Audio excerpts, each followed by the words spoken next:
Hello learners. आज हम discuss करेंगे नेशनल इनकम का वो टॉपिक जो हमेशा बोर्ड एग्जामिनेशन में देखने को मिलता है। बोर्ड एग्जामिनेशन में एक क्वेश्चन हमेशा ऐसा देखने के लिए मिलता है जिसमें ये क्वेश्चन किया जाता है कि नेशनल इनकम को जब हम एस्टिमेट कर रहे हैं तो किसको इंक्लूड किया जाएगा, किसको एक्सक्लूड किया जाएगा और एक वैलिड रीज़न। तो आज का हमारा क्वेश्चन है payment of indirect taxes by a firm. तो अब अपने आप माइंड में सबसे पहले तो हमें क्या करना है, सबसे पहले ये देखना है कि payment of indirect taxes by a firm ये इंक्लूड होती है नेशनल इनकम में या नहीं होती। उसके बाद हमें वैलिड रीज़न प्रोवाइड कराना है। तो पेमेंट जब भी कर रहे हैं हम इनडायरेक्ट टैक्स की, ये नेशनल इनकम के एस्टिमेशन में इंक्लूड नहीं होती।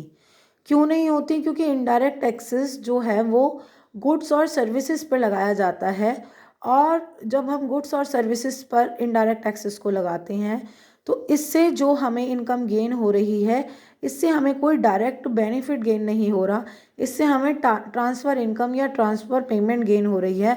और जैसा कि आपने अपनी जब आपने नेशनल इनकम को पढ़ा होगा तो ये रूल्स हैं आपके नेशनल इनकम के कि प्रिकॉशंस रिगार्डिंग इनकम मेथड, इसको एक बार ज़रूर से आपको याद रखना है। यहाँ से क्वेश्चन देखने के लिए मिलेगा ही मिलेगा कि जो ट्रांसफ़र अर्निंग है, लाइक ओल्ड एज पेंशन है या फिर हमारा अनएम्प्लॉयमेंट अलाउंसेस हैं, ये या स्कॉलरशिप हैं, ये नेशनल इनकम के एस्टिमेशन में इंक्लूड नहीं होती। लेकिन रिटायरमेंट पेंशन अगर कोई बोले तो रिटायरमेंट पेंशन इंक्लूड होती है। तो ये एक टॉपिक है आपका लेसन 4 का, इसको आपको याद करना है। यहाँ से एक क्वेश्चन बोर्ड में आपको देखने के लिए मिलेगा।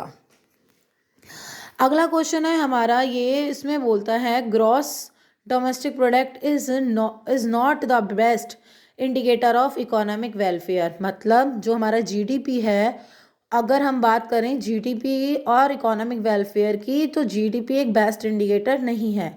तो यस, इसकी कुछ लिमिटेशंस हैं, ये भी हमने चैप्टर में पढ़ा है।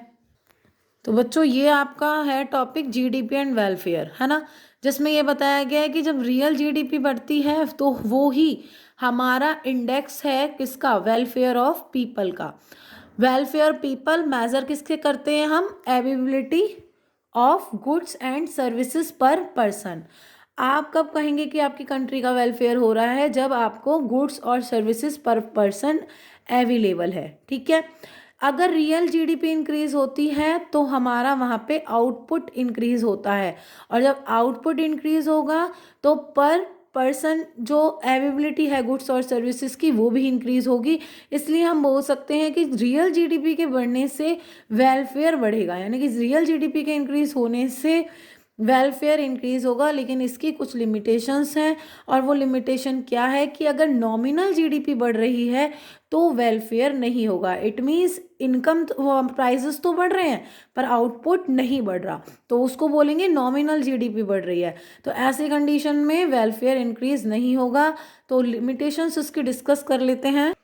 लिमिटेशंस दिया हुआ है, distribution of income, composition of GDP, non monetarial exchange, externalities. Same आपको ये टॉपिक अपने बोर्ड के लिए याद करना है।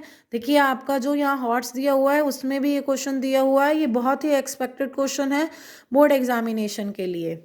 अब यहाँ क्या बोल रहा है, इसको दोनों तरीके से किस देख सकता है कि जीडीपी एंड वेलफेयर एक्सप्लेन कीजिए, या फिर वो इस तरह से भी दे सकता है आपको कि ये जीडीपी बेस्ट इंडिकेटर नहीं है, या फिर वो आपको ऐसे भी पूछ सकता है कि what lowers the significance of GDP as an index of welfare. एक ही क्वेश्चन को 2-3 तरीके से वो आपको पूछ सकता है।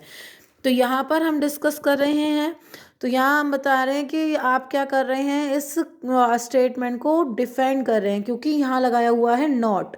अगर यहाँ नॉट नहीं लगाया होता तो आप इसको डिफेंड ना करके रिफ्यूट करते।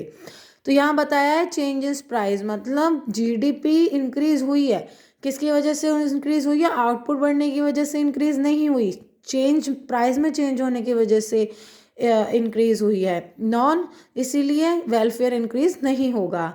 नॉन मॉनेटरी एक्सचेंज, आप जानते ही हैं कि जो भी नॉन मॉनेटरी एक्सचेंज हैं वो हमारा नेशनल इनकम में या जीडीपी में इन्वॉल्व नहीं होगा। लाइक हाउस वाइफ की सर्विसेज और लाइक गार्डनिंग, एनीथिंग जो भी नॉन मॉनेटरी है उसके वहाँ कुछ भी हमारा प्रोडक्टिव हो रहा है, लेकिन वो क्योंकि नॉन मॉनेटरी है, एक्सचेंज है, इसलिए वो हमारा जीडीपी में एस्टिमेशन नहीं होगा। एक्सटर्नलिटीज़ हैं, पॉजिटिव हैं, नेगेटिव हैं।